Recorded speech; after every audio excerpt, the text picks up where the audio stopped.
Everyone needs to understand that the Russians, with the missile arsenal at their disposal, they can target everything from the Arctic Circle on the northern end of Norway all the way to southern Portugal. Colonel Douglas Macgregor is our go-to expert and highly decorated combat veteran. You recently said Washington is a donor-occupied territory. It's Epstein Island on stilts. The whole machinery of government right now is mired in this swamp of corruption. If you ask somebody, what are your national interests? You're going to get 100 different answers. Most of them are wrong. And if there is a change in presidency and Trump is elected, you don't necessarily see any of this changing. President Trump is someone who does fly on instinct. The problem is that he surrounds himself with people that appear to be supporters and they're not. Colonel, if you had to fast forward 4 years from now, what do you think the situation looks like in Ukraine? Between now and the end of the year, I think things could get very, very dicey. Just imagine the impact that it will have when it becomes abundantly clear to everyone, to the point where you cannot conceal it, that we have failed miserably. We turned Ukraine into this nuclear war threat. When you do that, you put everything at risk. It's sort of roll the dice. That's not how anybody should go. Do you think more and more Americans and more people globally are now opening their mind to some of the things that you're talking about? Does it feel like it's moving that way or not? Yes and no. The people that are controlling finance and the media are still not willing to admit to anything at all. Now, good news. There are alternatives. There are people like you. We're going to get the opposite of what the status quo wants. You're on the leading edge of that. And I'm not saying that to make you feel good. I'm telling you the truth. So I think, yes, more people are paying attention because they have to.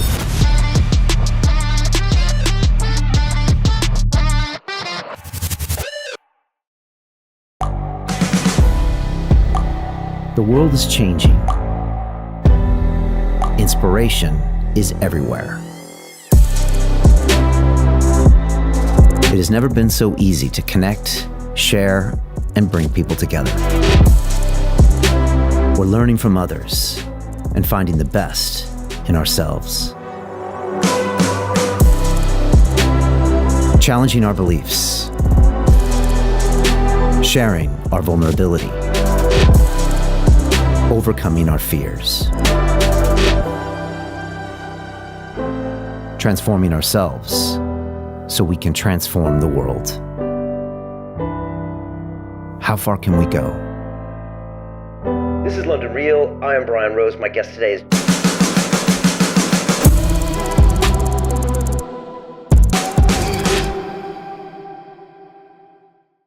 This is London Real. I am Brian Rose. My guest today is Colonel Douglas Macgregor, the decorated combat veteran, author, and foreign policy expert. You are widely recognized as one of the preeminent military strategists of our time, spending 28 years working at the highest levels of the U.S. military.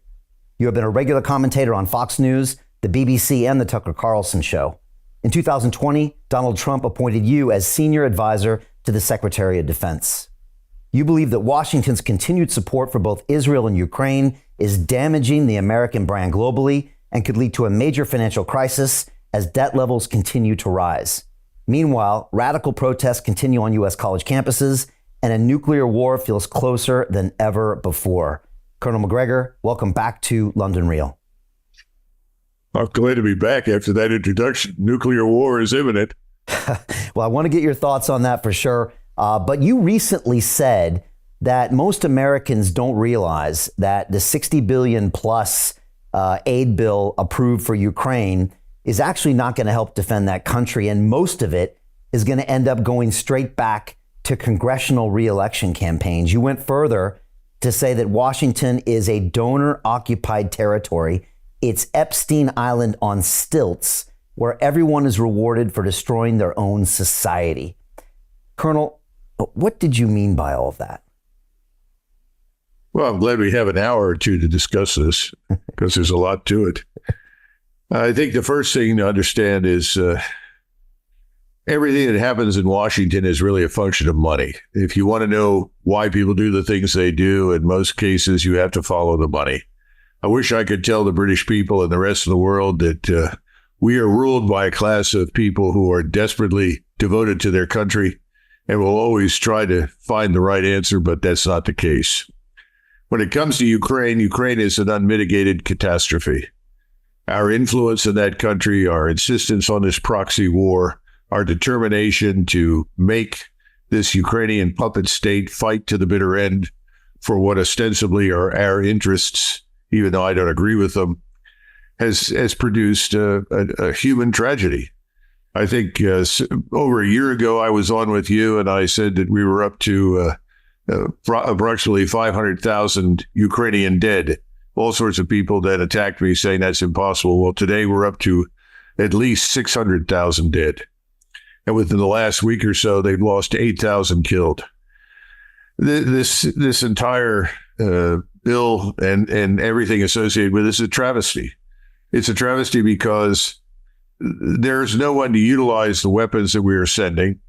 And the weapons that the Ukrainians have been using recently as sort of revenge weapons, long-range strike weapons against Russians on Russian territory, those are operated largely by NATO contractors, soldiers, officers. And it needs to stop.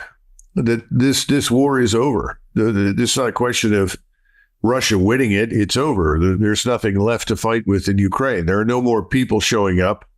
You can't train anybody in a very short period of time to do very much. And so the humane thing to do in Washington and London is to say, stop.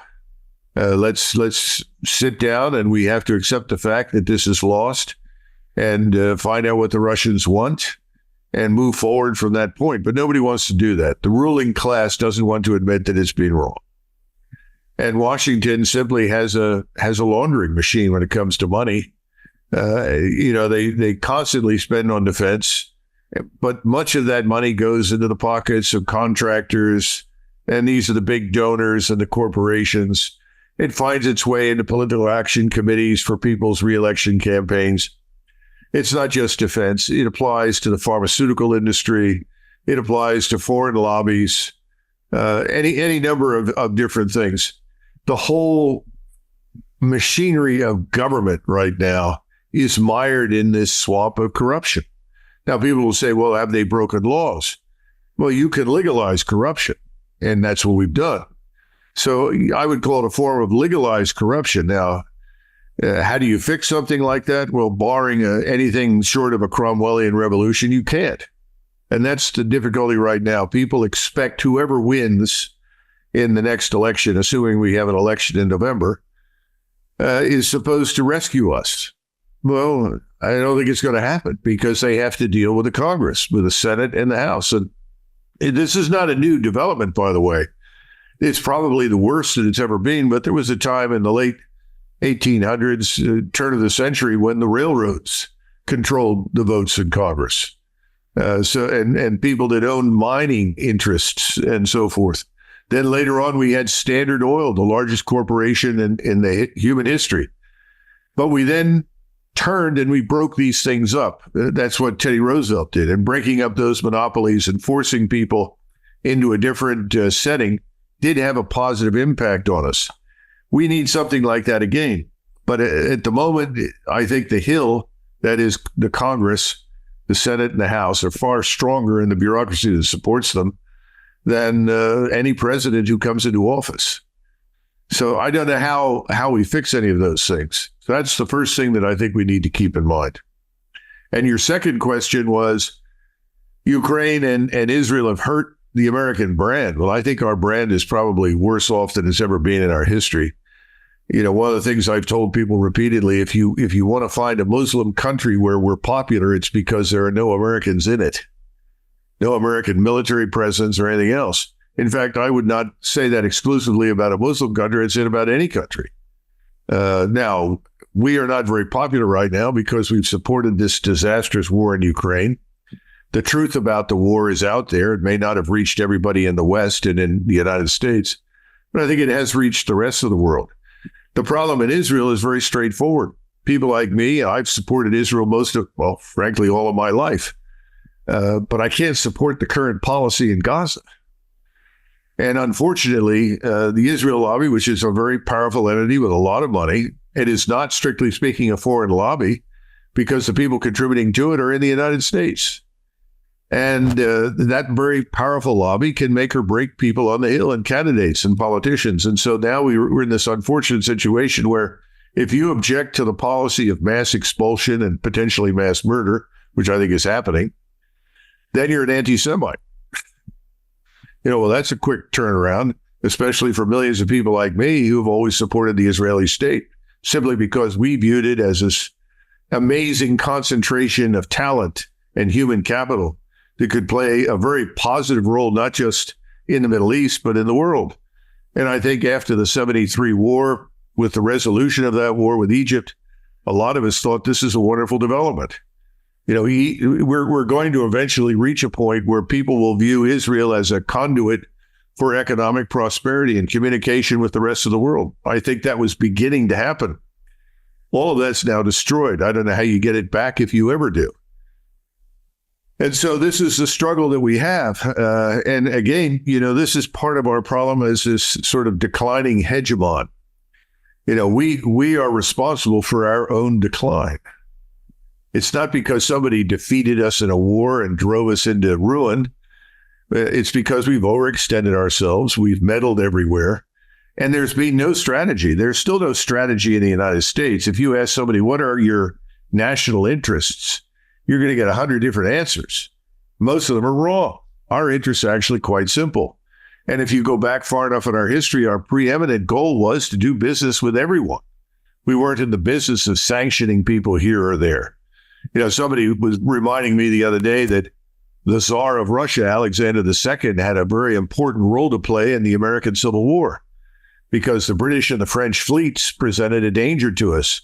So he told President Lincoln, would it be all right if I simply parked the Russian fleet in American ports during the winter, since they had very few ice-free ports? And Lincoln, of course, was very grateful because once the Russian fleet was there, we knew the British and the French weren't going to interfere with us. You had something similar with the Germans. Bismarck was probably the greatest single admirer of Lincoln, and he allowed hundreds of thousands of young Germans to enlist in the U.S. Army for the purpose of going to America, serving honorably for the duration of the war, and becoming American citizens. A lot of Germans didn't like that, said, you're letting too much German capital leave. And he said, well, that may be true, but I support the cause. So here you have an example of Germans and Russians who were absolutely essential to our development as a great power. We've thrown all of that away. I don't think anyone would want to help us do much of anything. But at the same time, we are hostage to the interests of smaller countries. We're hostage to Israel's interests. We're hostage to Polish interests. Just go down the list. Any nation in the world that has become a quote unquote ally. That's something we never wanted. We wanted to be a partner, potentially. We wanted to be a business partner. We wanted to help and assist, but we did not want to become hostage to someone else's interests and behavior. But that's where we are right now. And as a result, we are now this broken, financially ruined hegemon. Well, where are we going to go from here? Well, eventually it's going to end. We're going to have to pull out, retrench. We're going to be in the same position the British Empire was after the Second World War. It's only a matter of time. And a lot of Americans sense that. I personally welcome that. I think we need to get out of other people's business. But that's not popular in Washington because the so-called empire that we refer to in those terms is big business.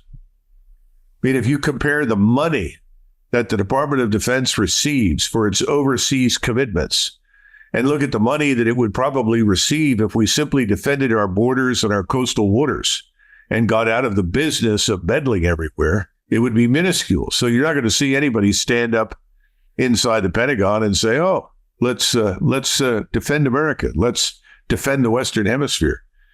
But that's really where we belong. And we've got to get out of the Eastern Hemisphere. And if there is a change in presidency and Trump is elected, you don't necessarily see any of this changing. I mean, to be clear, the recent Ukraine, funding was bipartisan, and you're saying that there's only so much one president can do, and even in Trump's administration, it's filled with people that are part of this deep state that want business as usual, or maybe for it to get worse. Well, that's true. Right now, the people that surround him are not people that I would want to serve with.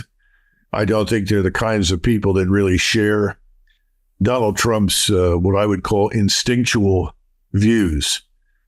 President Trump is someone who does fly on instinct. And what I mean by that is that he has a strong sense of what's right and what's wrong. We avoided war with Iran in 2019 because he looked carefully at the situation he confronted with the shoot down of this Global Hawk, which is an unmanned reconnaissance plane. And he said, well, listen, we were right on the ragged edge of their air defense identification zone. Under international law, a military aircraft that does not identify itself and flies on the edge of someone else's air defense identification zone can be legally shot down. And that zone ran right through the middle of the Straits of Hormuz, right up the middle of the Persian Gulf. Our air defense identification zone, if you look at it in the Atlantic and the Pacific, is more than half of the two oceans. I mean, we reach out great distance. And, I understand why and our feelings about that sort of thing, but the Iranians really didn't have much margin. And he ultimately avoided that war, which I think was a good thing. But the strike packages involving the Air Force and the Navy, they were set to go. Everything was arranged. He was presented essentially with a fait accompli. We can go and we can punish these evil Iranians for shooting down our unmanned aircraft. And he looked at it and he said, well, how many people are we going to kill? They said, well, perhaps 500, 600, 700. Well, how many people have we lost? None. Then he said, I'm not comfortable with this. That was his public reason. But the real reason was, what do we gain by going to war with Iran? Can we destroy Iran? Yes, we can probably destroy Iran, unless, of course, the Russians intervene along with the Chinese to prevent that, which would be even more disastrous. But yeah, we probably could. But how does that help us? You destroy this major power of 89 million? And what kind of flood of refugees heads north to Europe at this point? Because they're certainly not going to head into the open deserts of the Middle East. There's nothing there. So he thought this through. He said, no, this is a bad thing. So he has good instincts on things. The problem is that he surrounded himself with people that appear to be supporters, and they're not. And it's too late once they're in the jobs. And at that point in time, there were people, I think it was Pompeo in the State Department, Bolton as the National Security Advisor, General McKenzie in the U.S. Central Command. These people were all, hell-bent to go to war. And of course, it's not their decision. It's really a congressional decision, but we've long since abandoned that formality. So things rest with the president. So in that sense, I think we're fortunate that Donald Trump acted the way he did. Now, what can he do about what's happening now? Well, he signed on for this terrible Ukrainian bill that sends $61 billion more dollars over there that'll end up in foreign bank accounts subsidizing Zelensky and his crooked crew. How much of it will do anything for Ukraine is beyond my understanding. I don't think it'll do much of anything. And at the same time, we're pouring more salt into the old wound that we've inflicted on the Russians, treating them like the enemy when, quite frankly, that's not a necessity under any circumstances. So how badly have we poisoned the well with Russia? I think probably for at least a decade or more. That's not a good thing. That's not in the interest of stability and world peace. And we just had Blinken, who flew to Beijing, and at the same time we're voting for money to go to Taiwan. He makes the demand of the president of China that the Chinese not provide any support to Russia. Well, first of all, the Russians didn't need any Chinese support to do what they've done. That's a lot of nonsense. But the Chinese and the Russians have a very healthy economic relationship. Russia has the resources and the minerals that China needs. China can rapidly produce the goods that Russia needs. In other words, it's a healthy and positive exchange between two parts of the world that historically didn't get along very well. But to go there and at the same time you're arguing for money to build up a potential adversary on Taiwan that we want to cultivate and develop, and ask the Chinese to stop overproducing, stop helping Russia.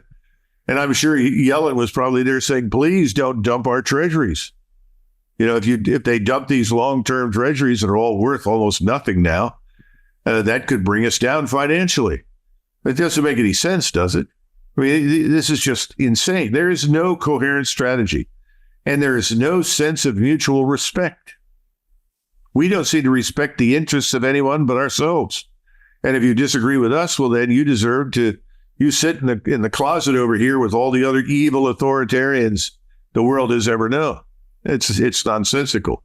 It's got to end. But I think it's only bankruptcy that will end it now. And just focusing in on Trump, how do you think his election is going? Will this trial he's in right now have any long-term consequences? And if he is elected and he asks you to come and help, would you ultimately?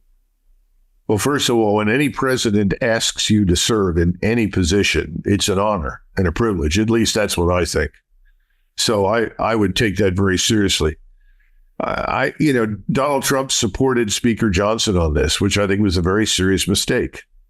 People on the Hill finally developed some measure of courage for a change and said, this has got to end in Ukraine. It's over. We failed. And prolonging this agony kills more Ukrainians, but changes nothing. And ultimately, Johnson sided with Schumer and McConnell and the usual war party and the foreign interests and decided to go ahead and support the bill. Unfortunately, Donald Trump signed on for it. I think it was a very serious mistake.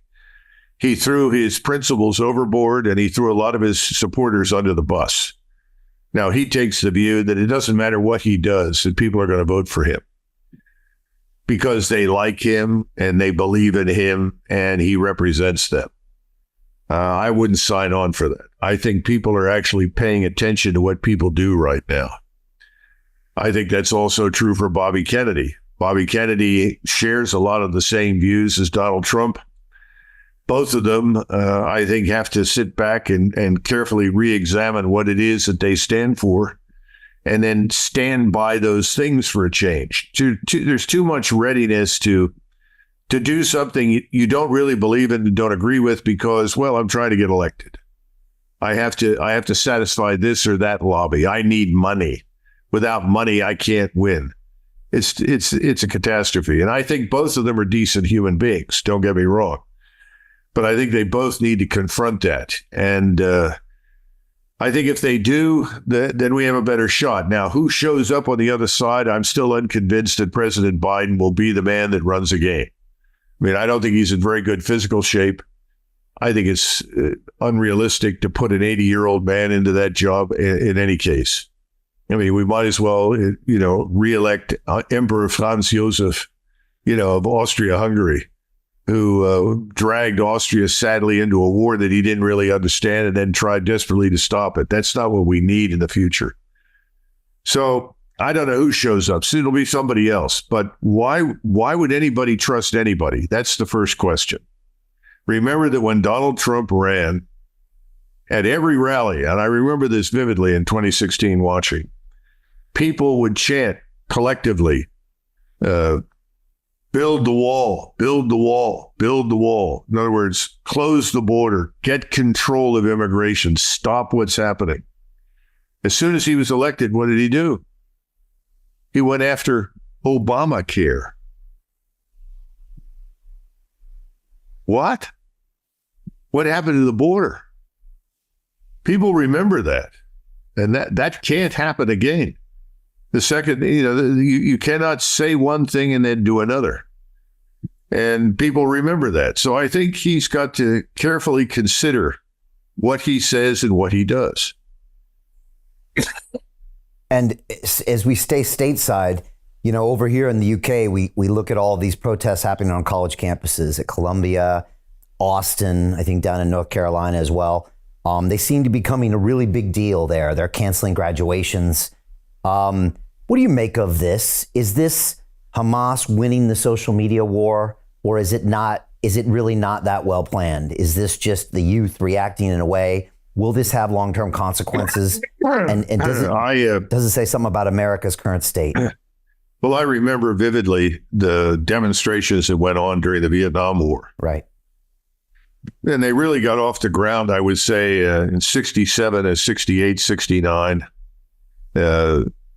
I concluded at the time that there were two kinds of people involved. On the one, or maybe three. On the one hand, you had a lot of young men who said, I don't want to go to Vietnam, so I oppose the draft. And I'm out here demonstrating because I don't want to go to Vietnam. I think there were a lot of people like that because when the draft was ended, these big demonstrations stopped. Secondly, there were some people with political agendas that were fundamentally anti-American. There's no question about it. Your usual collection of Marxist revolutionaries, these black power types that had nothing to do with, the interests of black people, but were inspired by communism and Maoism and so forth. And then, of course, you did have people that were very legitimately and very solidly opposed to the war. And, I was a teenager. I didn't understand much about it. In 1971, I went off to the Virginia Military Institute. A year later, off to West Point. I was raised to be very patriotic. And so, I listened to people who said, well, we can't have these demonstrations. We have to support the troops. What I didn't realize at the time, Brian, is that the best thing we could have done for the troops was to get them out of Vietnam. So when I look at the demonstrations now, I see something similar. You're always going to have people taking advantage of the opportunity to tear down things. But I'm a real believer in free speech. I think the people that opposed Vietnam helped us. I think there are lots of serious people who are opposed to what the Israelis are doing in Gaza. They're not opposed to Israel. They're not necessarily pro anything. They see what they believe is something wrong, and I agree with them. It is wrong. How many mass graves do you have to discover? How many thousands of people are lying under the rubble? All of this is designed to destroy Hamas. Well, we understand that, but that hasn't worked very well. And even the Israelis think that there are at least 20,000 Hamas fighters left. In fact, there are Israelis who are telling many of us that Hamas has made good on some of its losses because people are joining it. Hamas has turned itself into something of a rock star in the Middle East because it's standing up to something that everybody thinks is evil. Now, these are not people that wanted to join Hamas to begin with. These are not people that are joining Hamas because they want to kill Israelis. They're joining Hamas because they oppose what the Israelis are doing in Gaza. So I think we have to recognize that. And I think we ought to have a standard in the United States for free speech. If there's no vandalism, if there's no violence, then it should be permitted. If there's vandalism and violence, shut it down. That's absolutely unacceptable. We didn't shut anybody down in 2020, as you'll recollect, during these terrible riots across the country that caused several $1 billion worth of damage. People were killed. People were injured. Police were killed. Police were injured. We didn't shut it down. We should have. It was wrong. So you can't have double standards. You can't say this is good, this is bad, because you like one cause and dislike another. And as I said, after having watched the Vietnam disaster unfold and learned more about it, I wish I had understood more of what was happening in the 60s than I did. But I didn't. But now I have a different view of demonstrations. I think they can be positive. They don't have to be negative. But I haven't participated in any lately. Neither am I likely to ever do so. And I can't comment on what people claim is or is not true about them. So my standard is no violence, no vandalism. Knock yourselves out. Yeah. Ultimately, free speech must prevail. It always must prevail. And that's something we always need to fight for. Our mutual friend, Cy Hirsch, just penned an article on his Substack where he talked about a comparison of Vietnam and what's happening right now in Israel and Gaza. And he was talking about this phenomenon that seems to happen to leaders like Lyndon Johnson and Netanyahu when they're trying to preserve their own power. And what seem like could be reasonable men will not hesitate to sacrifice lives to hold on to that power. And it happened in Vietnam, knowing that countless people were being killed in the South and the North and neighboring countries. And it's happening probably right now in Gaza. And yet these leaders will go to no end to preserve that power. And I think that's what we're seeing right now, as even surprising to me, Israel is now, shutting off the Rafah closing and considering going in there when most of the international community is saying, please stop, including Trump is saying they need to wrap it up. What are your thoughts on that when you look at Bibi? Is he a guy that's trying to hold on to that power and will do anything to hold it, including not realistically looking at human lives being lost? Well, keep in mind that I have not personally met, nor do I know Mr. Netanyahu.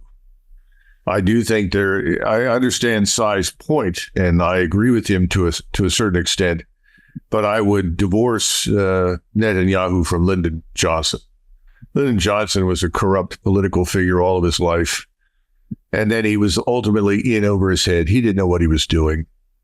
And, to quote Bill Clinton, he didn't understand that if you're digging yourself into a hole, stop. He never understood that. He was another politician that made stupid statements that people told him were right, that we have to fight communism in Vietnam, and if we don't fight it there, we'll end up fighting it in Los Angeles. We weren't fighting communism in Vietnam per se. I mean, everyone will say we did, but the truth is Vietnam made absolutely no strategic difference to us whatsoever. And had we never gone, we'd have been better off. And we killed 2 million Vietnamese who didn't deserve to die any more than the 58,000 American soldiers, sailors, airmen, and Marines.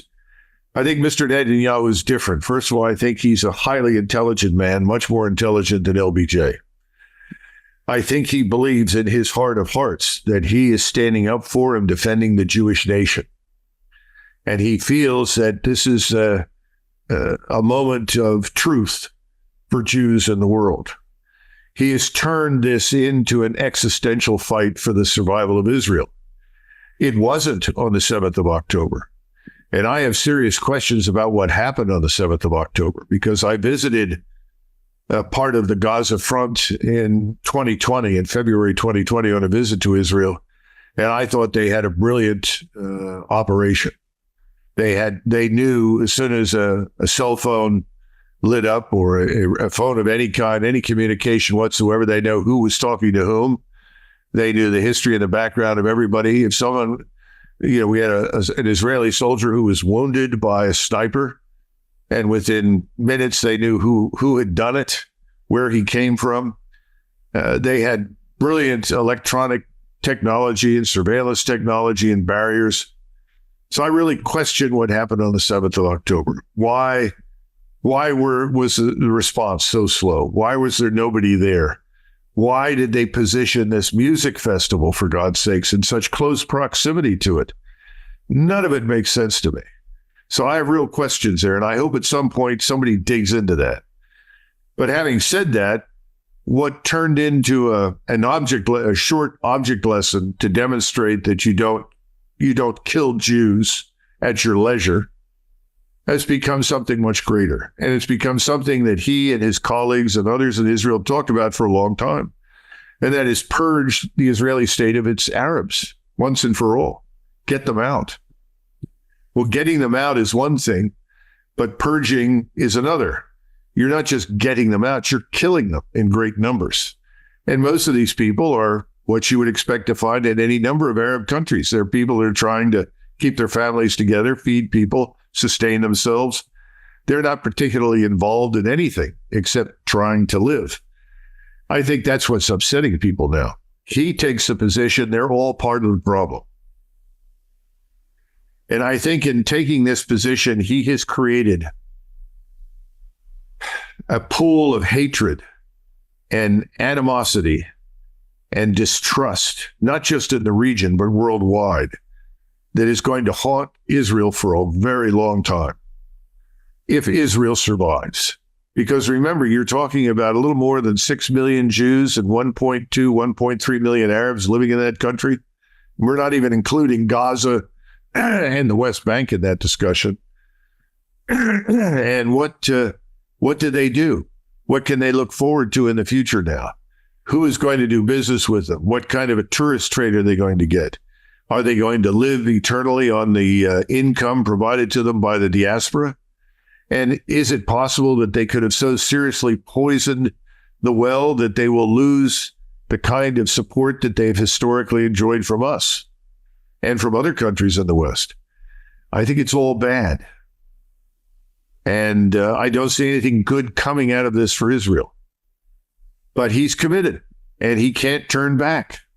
And we need to understand that when the Gaza operation is completed, that he will turn on the rest of the people on the West Bank, and he will turn against Hezbollah. This is not going to end. This is going to go on. That sort of mentality could very well result in the destruction of the Israeli state. How does that happen? Because that's a bold statement. Is it because the retaliation from people like Iran in the end, they push it one step too far? The Crown Prince of Saudi Arabia, within the last, 36 hours, was almost killed, blown to pieces. Why? Because he talked about normalizing relations with Israel again, while Gaza is underway. The ruling elites in the region are, in the words that you will find in the Quran, fat and corrupt. The population knows it. King Abdullah in Jordan aligned his forces with the United States, Great Britain, and Israel to protect the Israelis against this sort of bizarre attack from Iran. He didn't need to do that. He could have simply declared his neutrality. He, too, is now a very serious target for removal. General Sisi is in a difficult position. The Israelis have now moved into Rafah. They've taken control of what we call the Philadelphia corridor. The Egyptians have treated that as a potential act of war in the past.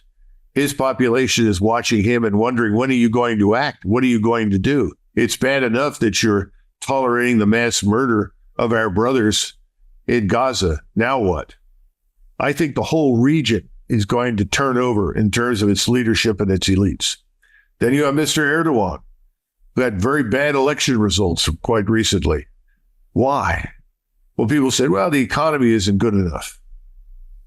The Turks are furious. They're ferociously angry at the Israelis for what they are doing. If it were up to a referendum, the Turks would vote themselves into war. Erdogan has now had to essentially suspend all trade with Israel, stop everything. Until he did that, he was selling the Israelis oil and gas, lots of food and other products that they really need. That's over. He can't do that. He's in the same position as the rest of them. And then, of course, is Iran. Iran doesn't want a full-fledged war because it assumes that we will inevitably be drawn into it and they will be destroyed. But they do have options now, and that option includes Russia. It also includes China as a backup. The Chinese are very dependent upon the Strait of Hormuz. They're dependent upon the oil and gas that comes out of the Persian Gulf. They're not the only ones, so do the Japanese and the Koreans. But the Chinese have made it very clear they're not going to stand by and allow this to go sideways. They are going to step in. They will support Iran. This sets us up for a very difficult position, but it really sets up Israel for destruction. And eventually the Turks will come out of hiding. The Turks are the leading power in the region and have been for hundreds of years. Remember, initially it was Persia, but then the Persian Empire was driven out, and then you had the caliphates that emerged, and finally you had the Turks, the Seljuk Turks and the Ottoman Turks.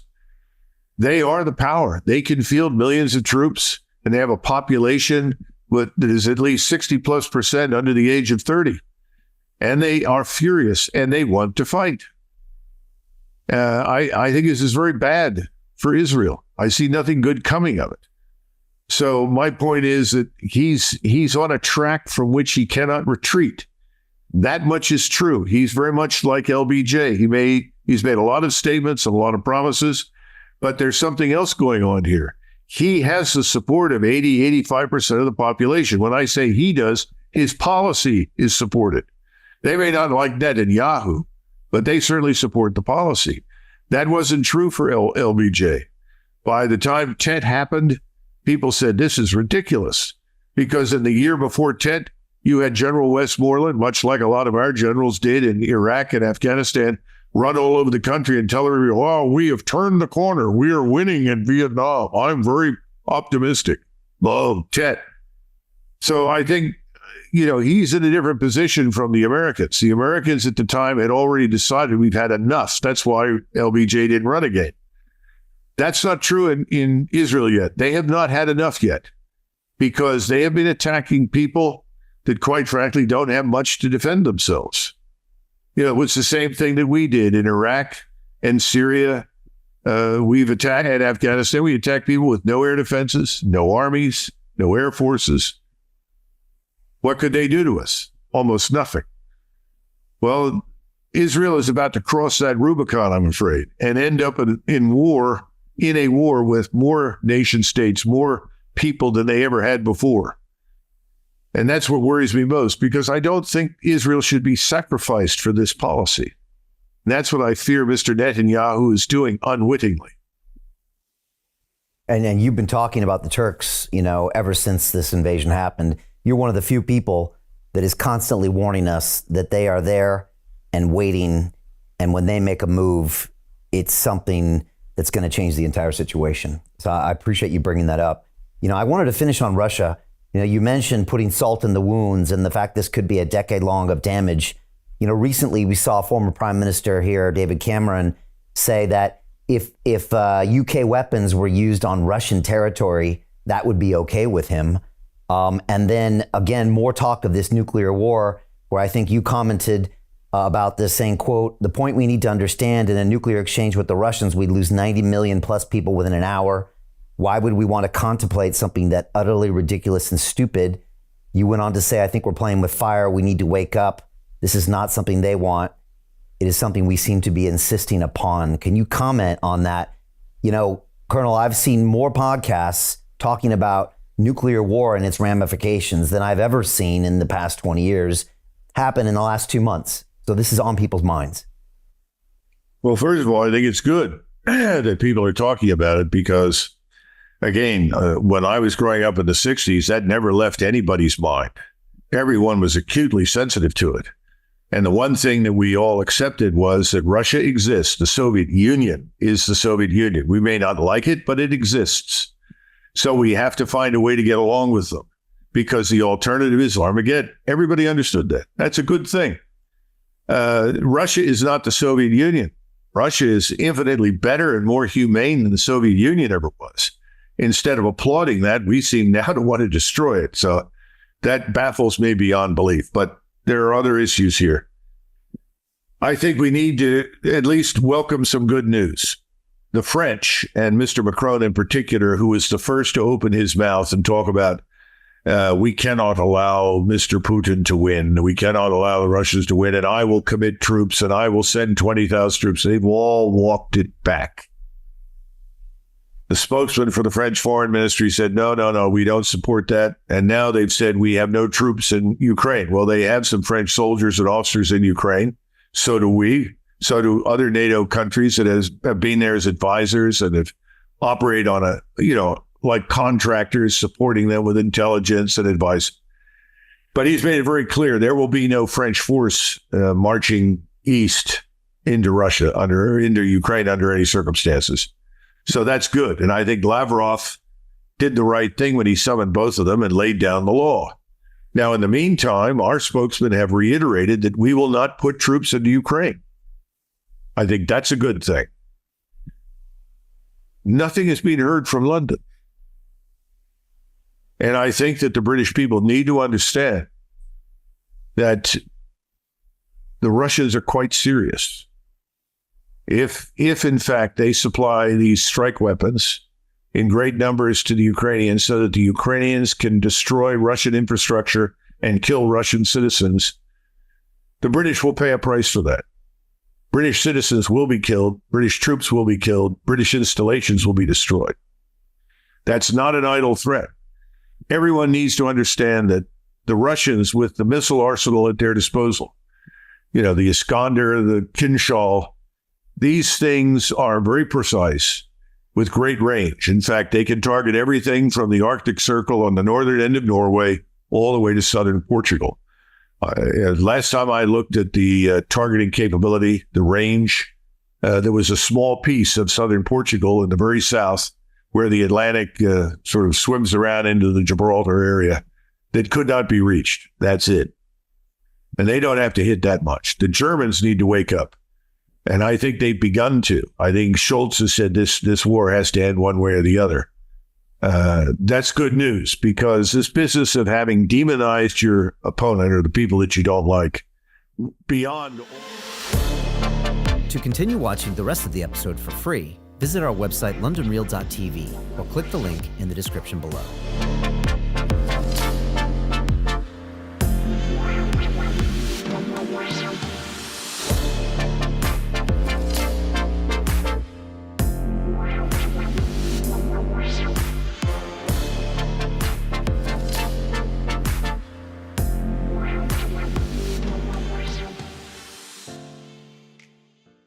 So Jim Rickards has just recorded a video that's not available to anyone in the public, and he's going to be talking about how this upcoming recession is going to be fast, it's going to be bloody, it's going to be nasty. But at the same time, he's going to show you how you can position yourself to profit from all of this chaos. Now, we've made this video only available to our viewers. Go to londonreal.tv/Jim. Watch that immediately. I can't say enough good things about Jim Rickards. He understands the global economic system better than any guest I've ever had on London Real. His predictions are almost uncannily true, and you can learn how to profit from his vision, from his expertise, and his understanding of economics. So go to londonreal.tv/Jim or click the link below. It's an excellent, excellent look on what's going to happen in the future and how you can position yourself to profit from that. Jim is one of the best in the business, one of my favorite guests on London Real, and he's very, very good at predicting the future and showing us all to profit from it. So click the link, and I hope you enjoy.